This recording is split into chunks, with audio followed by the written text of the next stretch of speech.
Electricast. If you try things, eventually something's going to work and you'll get the propulsion, you'll get that forward movement that takes you to the next level, but you've got to be prepared to fail. If you expect failure, you can expect to learn. If you expect to learn, you expect to get better. If you expect to get better, you can win. Hi, and welcome to Deep Leadership. I'm your host, John Rennie. Well, I hope all is well with you today. Spring is here, and it's another beautiful day here in North Carolina. This episode is brought to you by our sponsors, Leader Connect, Ignite Management Services, and Liberty Strength. These sponsors help me bring these shows to you each and every week, so I encourage you to click on their links below and check them out. Well, that is it. Today, we're going to be talking about growth, happiness, and success in business and life. My guest is Rick Walker. Rick has done a lot in his life, from building a 400-employee company to scaling a 2,000-person nonprofit company to running for Congress. He's also met and interviewed some of the world's most successful leaders. In that time, he's learned a lot about leadership and life, and we sat down and discussed the lessons he's learned along the way and what it takes to lead a business and live a happy life. So, are you ready to dive in? Let's get started.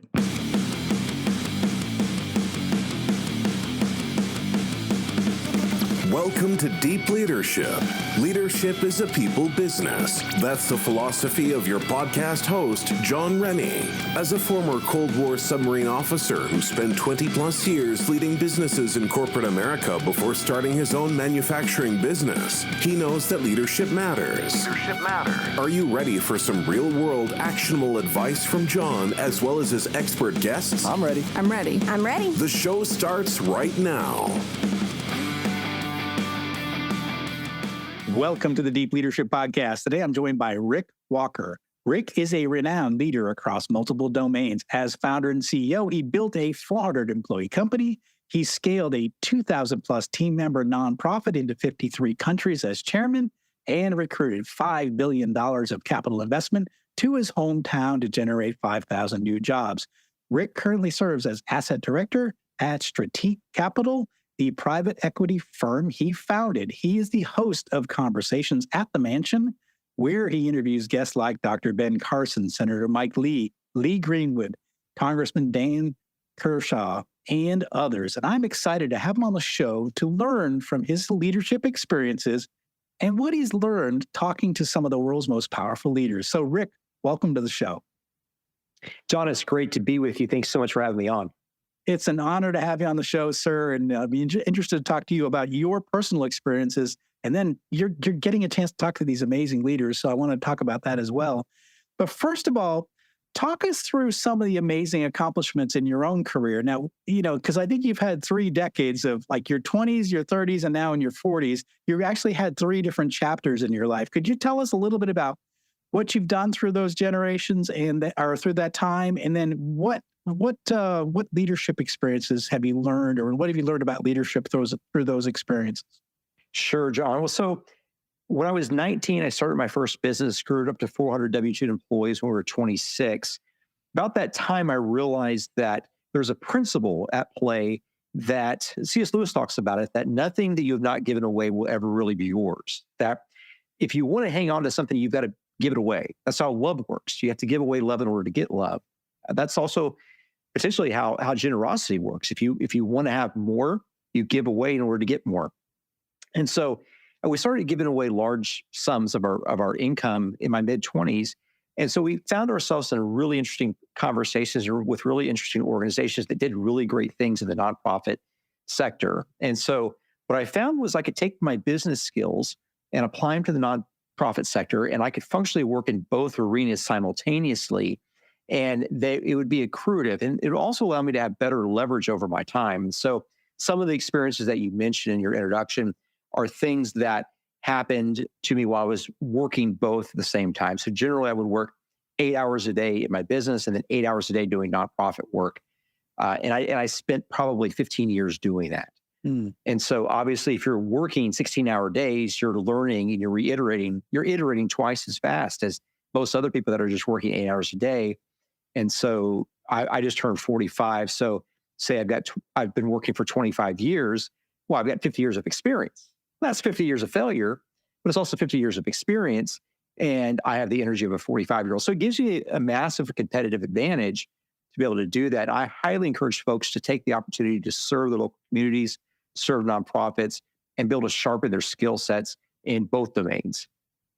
It's interesting you say that. One of the things you talk about is that you were working 8 hours a day in one business and in your business and 8 hours a day in nonprofit. One of the things that we learned about you before we press record is you get up at 3:30 in the morning. And even though that's not a question I had on my list, but my curiosity is when did you start that habit and how have you found that to be effective in your leadership journey?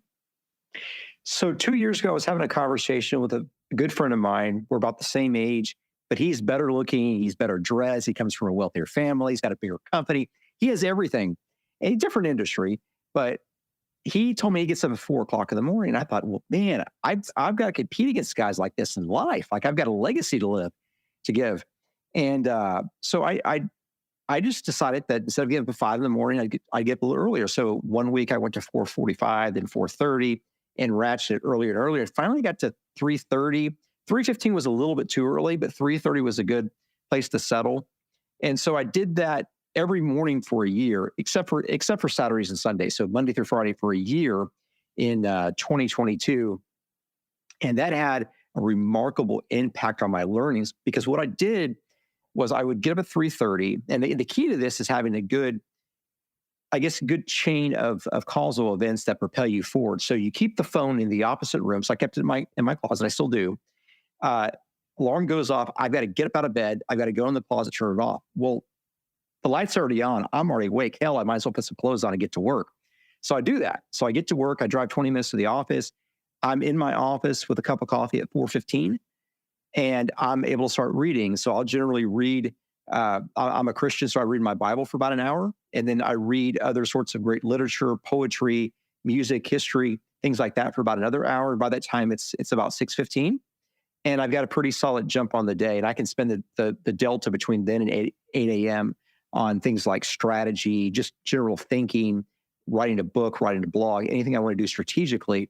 And it gives me a major jump start on the day, but it also gives me this competitive advantage. It's hard for anyone to catch up to you because you've already put the time into learning that during the day, and there's no distractions either at 4:15 in the morning. You can shut your phone off and read and think of whatever you want to do. And so that's been very, very accretive to me becoming the type of man that I want to be and also the type of father, the type of husband I want to be. Yeah, that's interesting. I know for me, at least, I'm most creative and I make better decisions before noon, and I've recognized that about me. So for me, getting up at 4 a.m. is all about maximizing my peak window, which I know is from 4 in the morning till noon. After that, I look at grunt work, and I don't do any difficult things after lunch because I know that's where I've got this window where I'm super creative. I'm doing my deep thinking at that time in the morning, and it sounds like you've found the same as well in your journey. Yes. You certainly got to get off the devices. You got to get off the devices, get off the phone. Don't watch any YouTube. Don't do anything in the mornings. And I try to stay off of devices until around 11 a.m. unless I'm obviously writing on a computer. And then at the end of the day, about 9 o'clock, I'm off. Devices plugged in the other room, and that's it. But yeah, you've got to destroy the dopamine machine. Yes, absolutely. Which is in every one of our pockets, and it's by our bedstand, and we just have to get rid of it. I like the idea. Put it in the closet, get it away. Mine's on a different floor because I don't want it anywhere near me. I want to be able to sleep. That's smart. So I love that. So you built your first company, you mentioned earlier, to 400 employees. You started when you were 19. How crazy is that? What did you learn about yourself and your leadership style during that startup process? I learned that I can handle a massive amount of work. So let me give you an idea. So we grew up pretty poor. We grew up in a 2-bedroom house. My dad, my family, we never knew anyone that had 100 employees, let alone 400. And so I was working out of a Starbucks and various cafes with one of those big, thick laptops back then. And I was doing my own accounting, doing my own payroll, and I didn't have a management team. And back then you had to print off all the W-2s and mail them out at a time. And I had to count the number of I had to count the number of W-2s so that I knew how many stamps to go buy at the post office. And I think I got to 432. I'm like, this is kind of crazy, and I don't have a clue what I'm doing. And so I realized that I had an appetite that was a little bit bigger than my skill set, and I needed to catch up. I did not take school very seriously at all, and I just was really left with a big deficit. And so about that time, I started being able to meet people just randomly who had taken organizations to the much, much larger levels. We're talking people that had 1,000, 10,000, 50,000 employees who I just got to know, and they took me under their wing and mentored me and just taught me how to scale. And that was very, very helpful for me in my formative years. I say formative years, mid-20s to early 30s, to be able to conceptualize what I needed to do and lead a team from one point to the next point. And I even really managed the process of transformation. And the surprising thing was my desire to be a micromanager at that time proved salacious. It was too much. I was trying too hard, and the less I tried, the better it got. It's interesting because I think we hear that a lot. I talk to a lot of entrepreneurs. We hear that a lot, which is one of the hardest things that, startup founders have is the ability to let go. Because when you start small and you're, like you said, you're doing accounting, you're doing sales, you're doing marketing, you're doing, the actual fulfilling the orders, if you will. And so we've got really good at those things. And so it's really hard for us to let go and let others take the reins. And that's usually what caps companies from growing. So it sounds like somewhere along the line, you learned that early on, which is, okay, I need to start letting go of certain things so that I can actually grow and have some space to grow. That's right. And if you want to see how good an organization you've built so far, put yourself in the position where you need to disappear for 6 months, right? If you're married, you want to see how the organization runs if you die and your wife is left alone. I actually ran for U.S. Congress a number of years ago, and I took 6 months off, and everything was great. Everything was fantastic.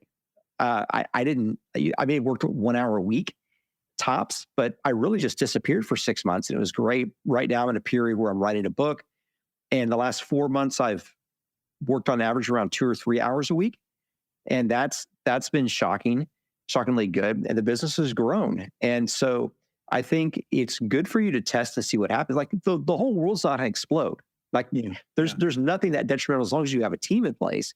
If you have a 5-person team, they'll figure it out. I mean, they like to have jobs. They like to eat. Like they're gonna figure things out. And it's a great opportunity for you to stress test your situation just for your spouse's sake, if you have a spouse.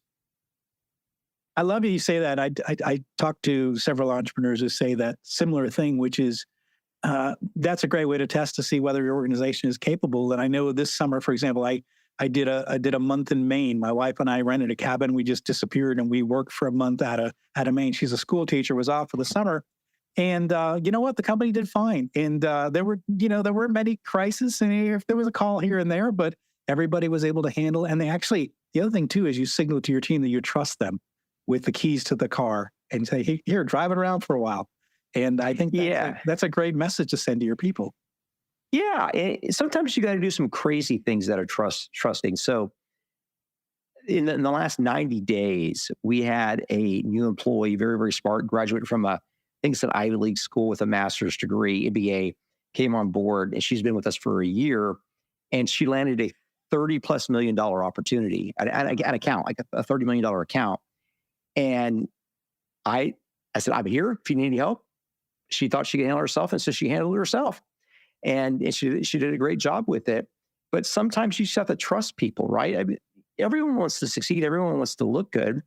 And if you trust people to a crazy degree, like they can't believe you're not checking up on them about that, well, it tells a lot about the culture that you're trying to build. And so I prefer to err on the side of shocking autonomy for the team member. I want them to know that I trust them, even if I don't even know them. I'm gonna trust them as the starting point and see what happens. If I have to manage them, they're in the wrong company. I love that. That's a great message for leaders. I hope you're hearing that. Trust them. Trust them. Give them the keys. Let them see what they can do. It's great for you and them. So for sure. Looking back on your leadership journey so far, especially in those early years, what would you say you did right as a leader, and what are some things maybe you think you should have done differently, or now that you're older and you look back, it's like I probably should have done some things differently? Yeah, so it's paradoxical that the faster you want to grow, the faster you want to maneuver, the smaller the team. That you implicitly think that you've got to build a bigger team, build a bigger organization, because you got this prideful mindset where you want to see your little kingdom.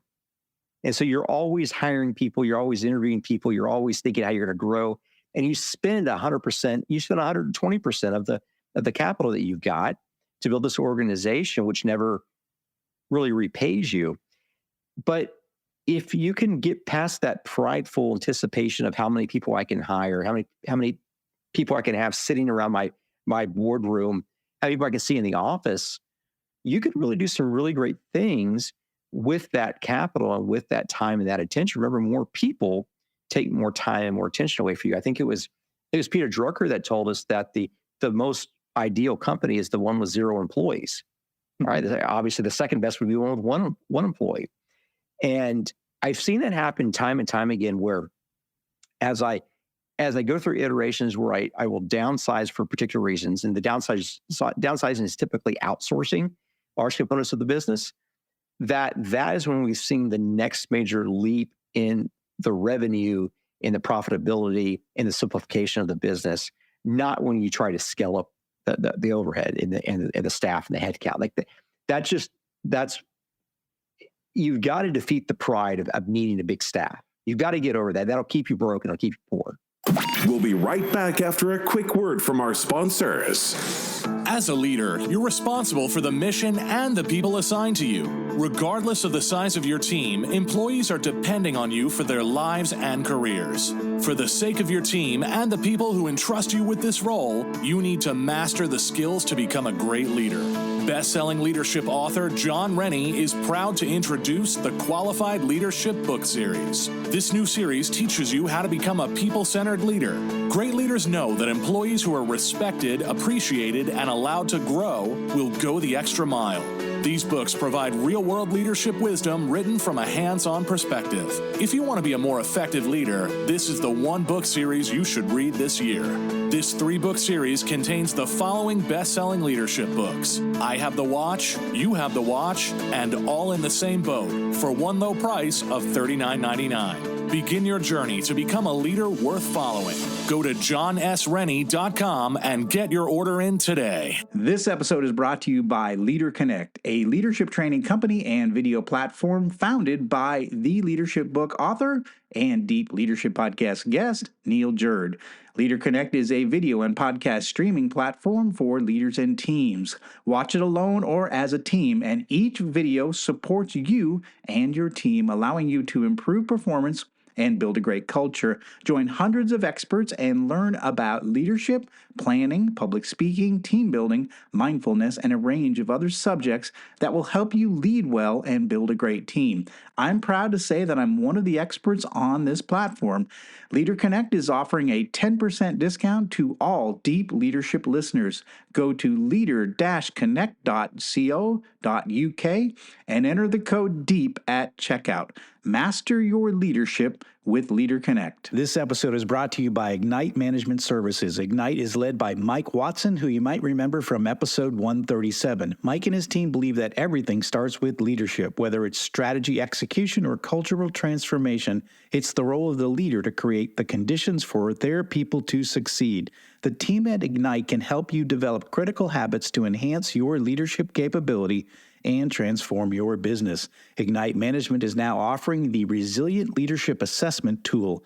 This is an online questionnaire designed to assess and guide leadership development, coaching, and team building. It provides leaders an opportunity to gain insights into their leadership strengths and development needs. After taking this assessment, you will receive a custom, detailed report that provides practical and actionable recommendations to enhance your effectiveness. I have taken this assessment myself and found it to be extremely valuable in helping me make changes to my leadership approach.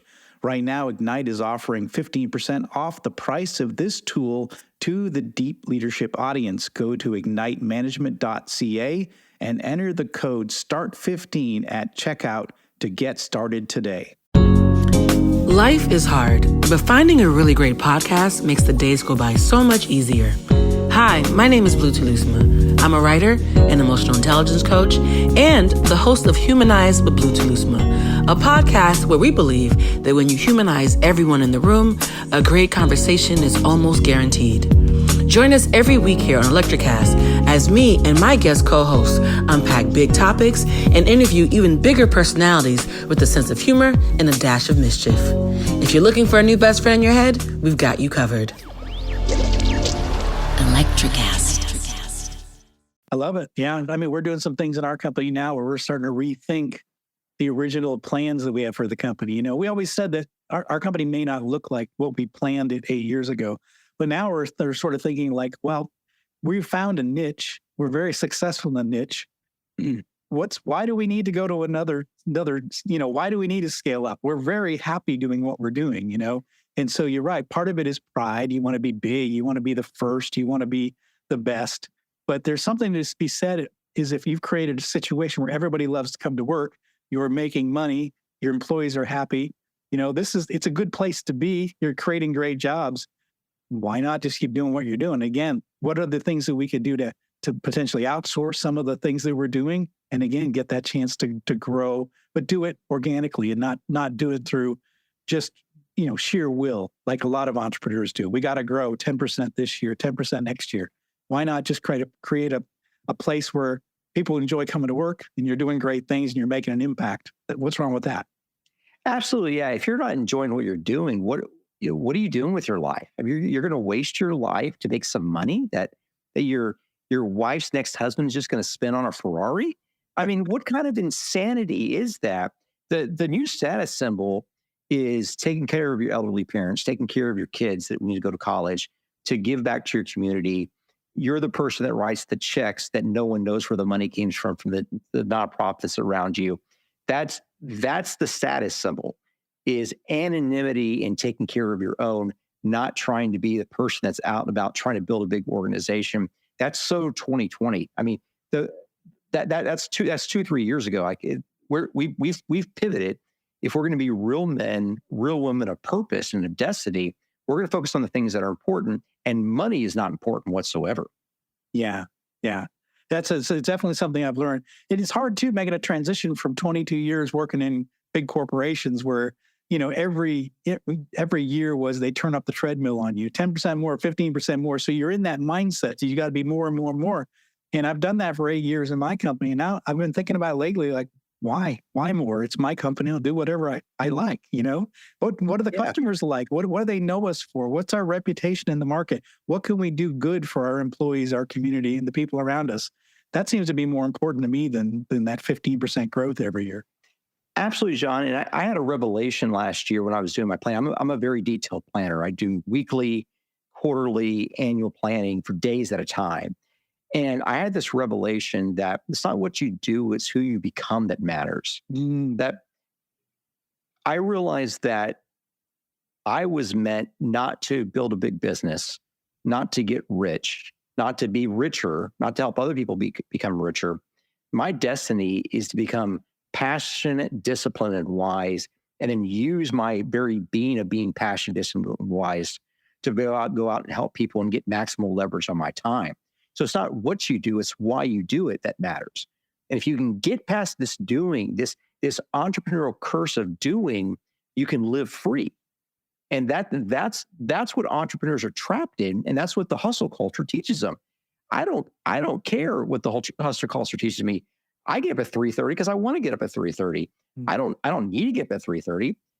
I don't go to work because I need to pay the bills or I want to build a big business. I work because I want to. When I don't want to work, I won't work.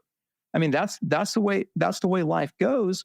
And that's the type of men and women we're called to be. We're called to be people of passion, people of purpose, not people that live for the, as Dante says, the filthy lucre.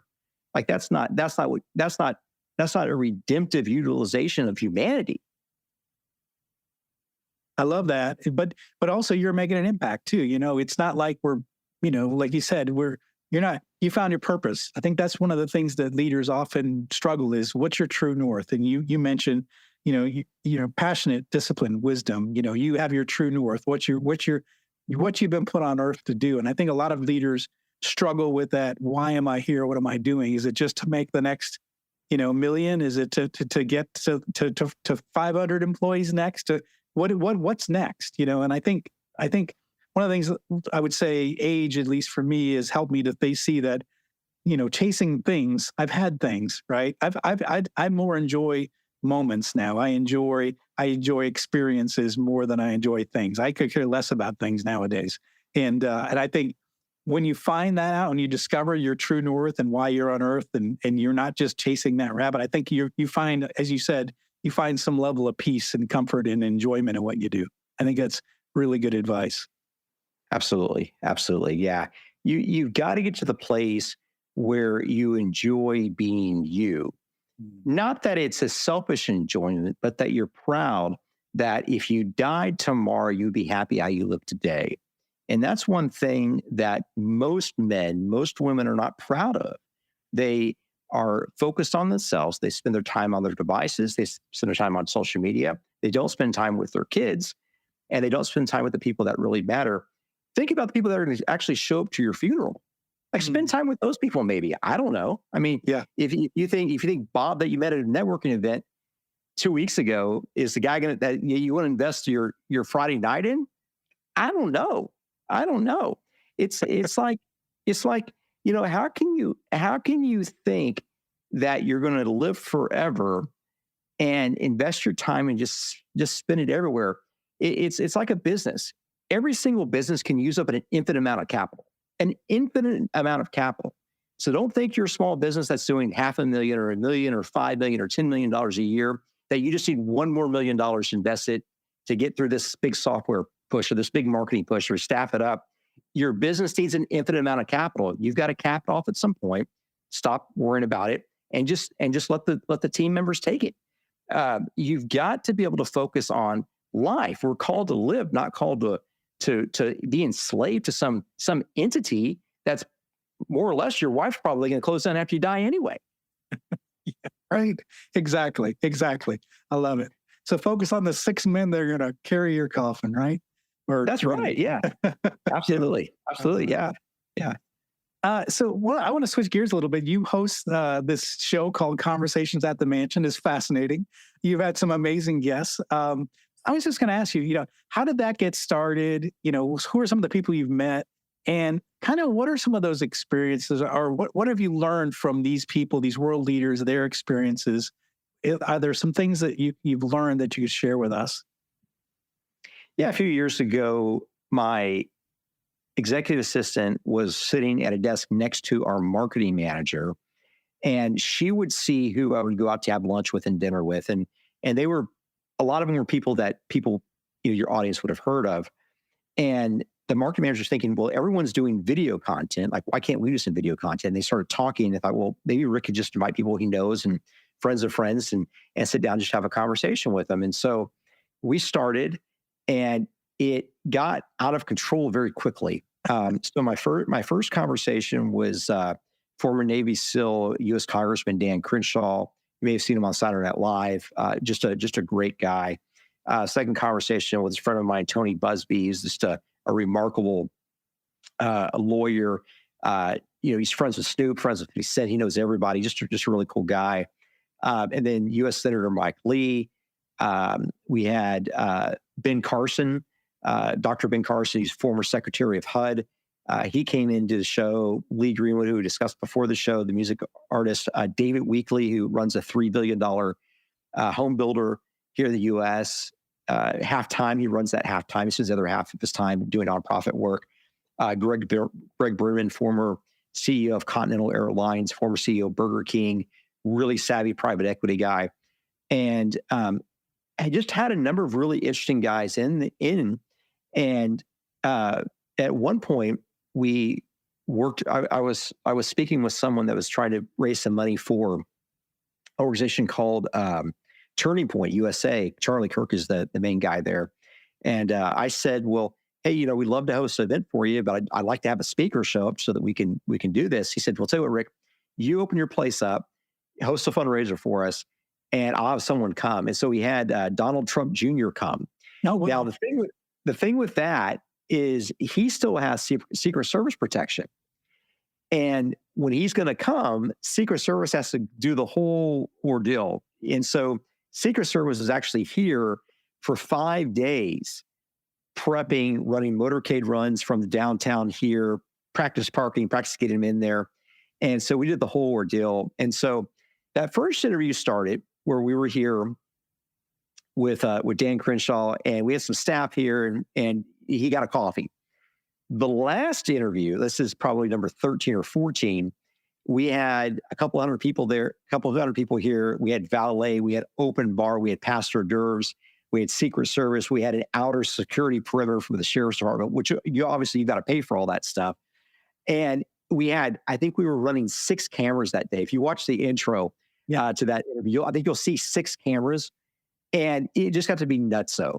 It got to be nuts. And then I asked the marketing manager at the end of the season, I said, well, how'd you do this year for your budget? She said, Rick, I was in budget, but the podcast went a little bit over.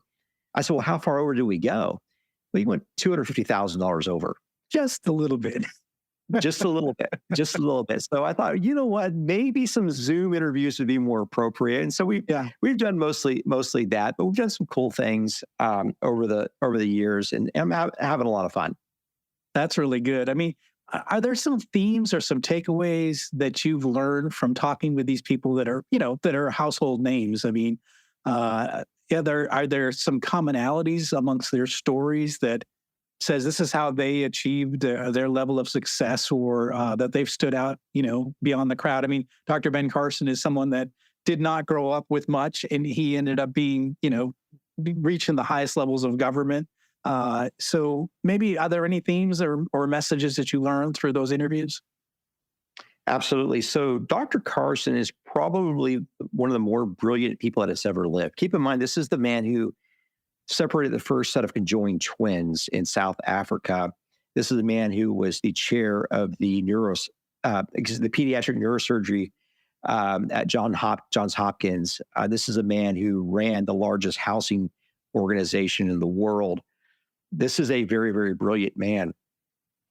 And his main thing is he takes care of people.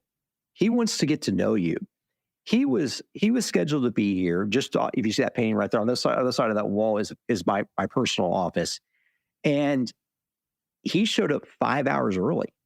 He and his wife Candy. And they just hung out in there. They rested. They came in and chit-chatted. I had my kids here. He wanted to know about them, about school, everything. Just one of the most pleasing people that you can imagine, not focused on themselves, not focused on, hey, this is what I need you to do, but focused on, how can I get to know you? What do you want to share with me? And how can I help you and encourage you in your pursuit? And that seems to be a common theme.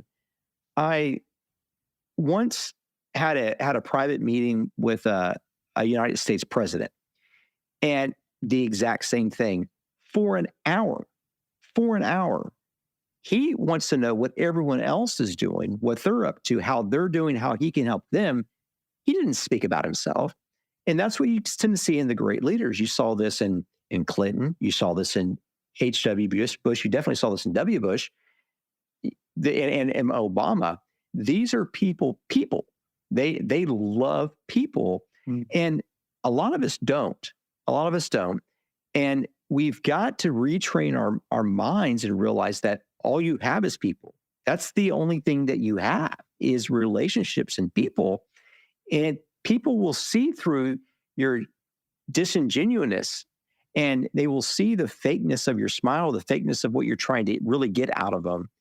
And if you just enjoy being with people, you honestly want to help people, and you lead with the help, you help first, you can you will be given unimaginable opportunities that you would even thought to have the gumption to ask for, just by being in the room and saying yes and helping wherever you can. And that's just generally been the story of my life. I mean, it's just been the most insane happening over and over and over again. I mean, my wife, I took off of work a couple months ago for my wife's birthday. We took her to the Galleria here in Houston to go shoe shopping for her birthday. And in walks Dennis Rodman. You remember Dennis Rodman for the Bulls?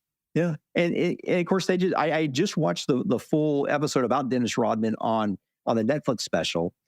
And he walks in, stops and talks to my wife, and he decides to go to help her shoe shop for her birthday.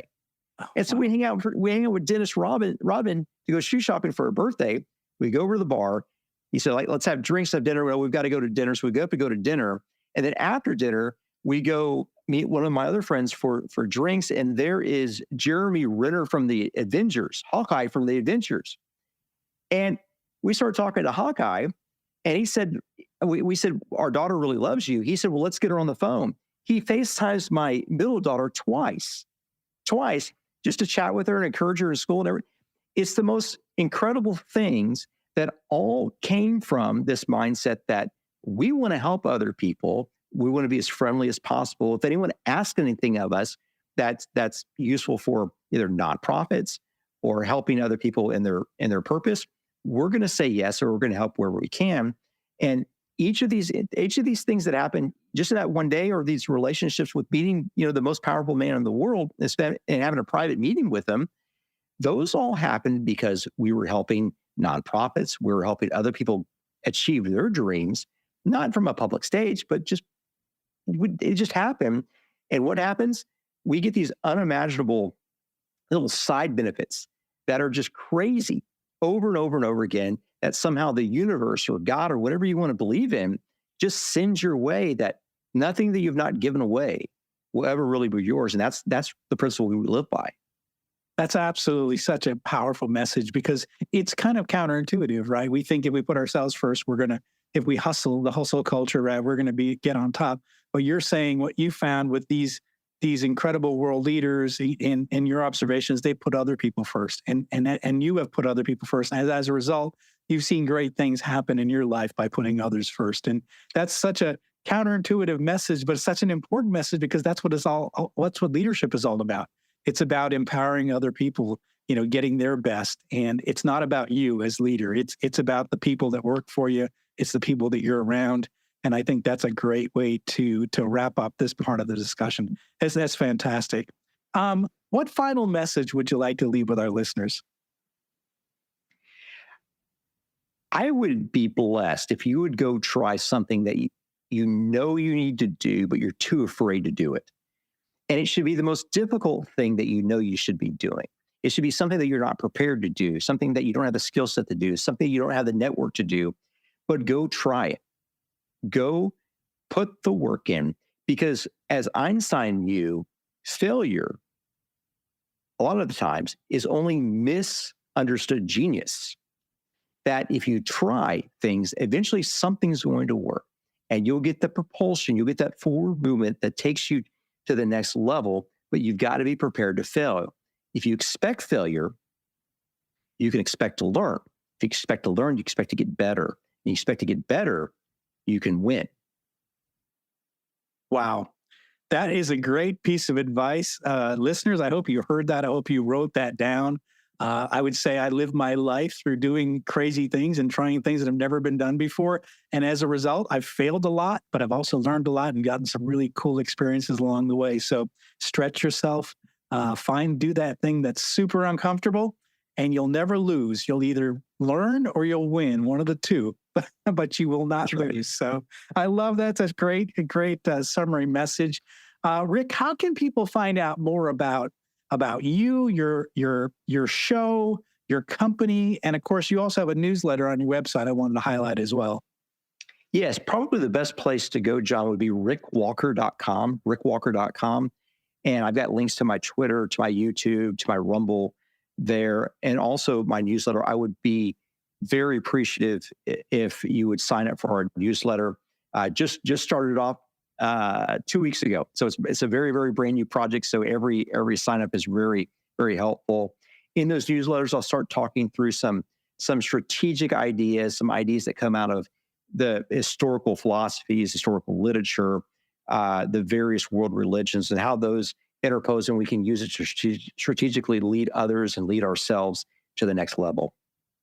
Fantastic. And again, there's so many resources. We didn't even get to touch on so many that Rick has on his website, his YouTube page. You have a whole section on transformational leadership, one of my favorite topics. We didn't even get a chance to talk about it. You talk about leadership styles. You talk about servant leadership.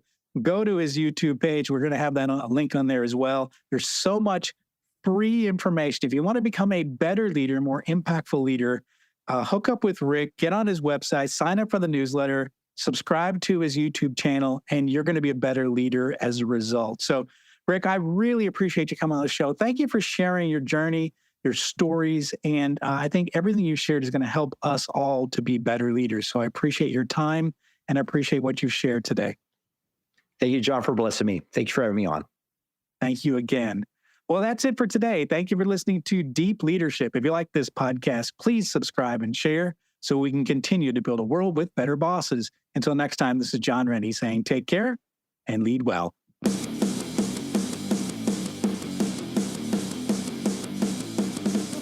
Thank you for listening to Deep Leadership. Thank you. Thank you.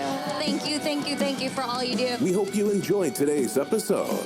For more information and updates, please visit our website at www.deepleadershippodcast.com or johnsrennie.com. Until next time, take care.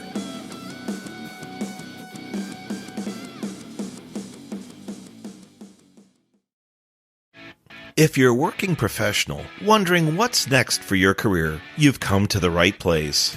Whether you're looking for a promotion, growth, or a potential career transition, look no further. With over 30 years working in a variety of industries, I share my insider knowledge with those ready to get ahead on Career Advancement with Craig Ansell. Tune in to get your strategies for success.